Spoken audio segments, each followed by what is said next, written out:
Okay, good. Prove that these 3 points are collinear. It's been a while. How do I decide whether some points are collinear? What does collinear even mean? Parallel. Not parallel, collinear. I was just guessing. Yeah, don't guess. In one line. In one line. Oh. How can I prove with vector methods that these 3 points are in a straight line? Yes? I'll show it. Okay. Wouldn't it be like the difference between A and B and the difference between B and C will be like scalar multiples of each other? Good. Rather than difference between, we would say, I'm going to show that A, B, and you can either go AC or BC, yes, are scalar multiples of each other. So we're going to work it out. AB is, though, the difference, B minus A. Remember that notation? Little letter means the direction vector from the origin to that point. So B minus A is 1, 3. If you prefer, you could write I hat plus 3j hat, whatever you like. And BC is C minus B. 4 take 2 is 2. 14 take 8 is 6, which is 2 AB.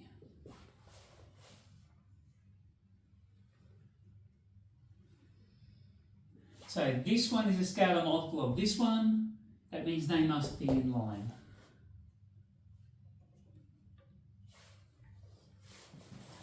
Warm your brains up. Let's try a slightly trickier one.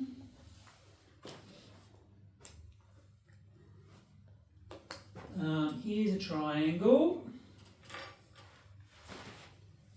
Now, my suggestion for any time you draw diagrams for proofs is don't try to draw it so that it looks like what you're trying to draw. You'll see as we go through. In this case, and anytime you're drawing a triangle, unless you know it's isosceles, or you know it's equilateral, or you know it's got a right angle, don't draw it with right angles, don't draw with equal sides. Because you want to not let your brain assume something that isn't actually true.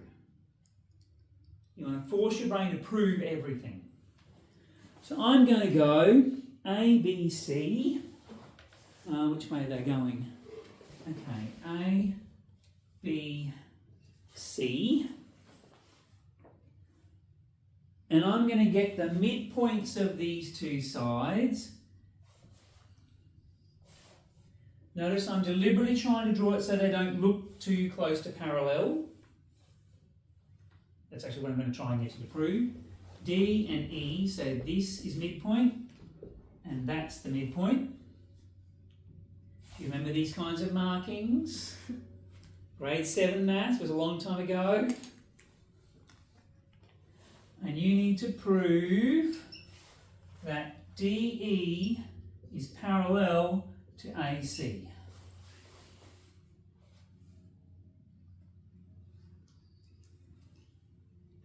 Is parallel rather than collinear.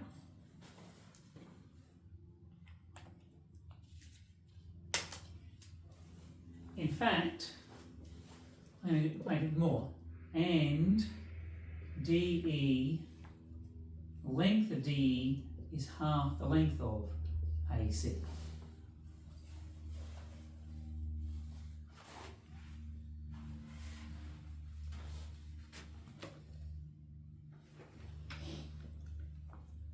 Any ideas?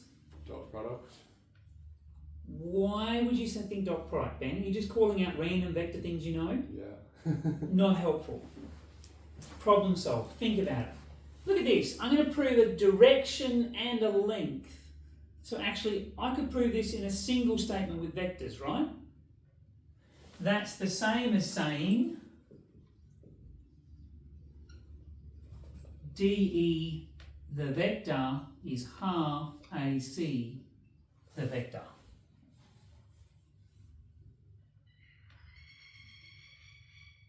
Okay, let's look at DE.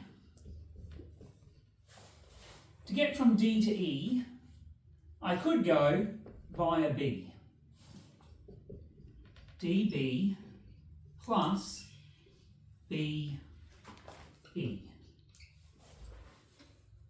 Remember that from your vectors? To get from D to E, I'm going to go D to B and then B to E. But DB, D's the midpoint. So DB is half of AB, right? Alright. Half of AB. Similarly, BE is half of BC. Can you see where we're going? Half of AB plus BC, but this is AC.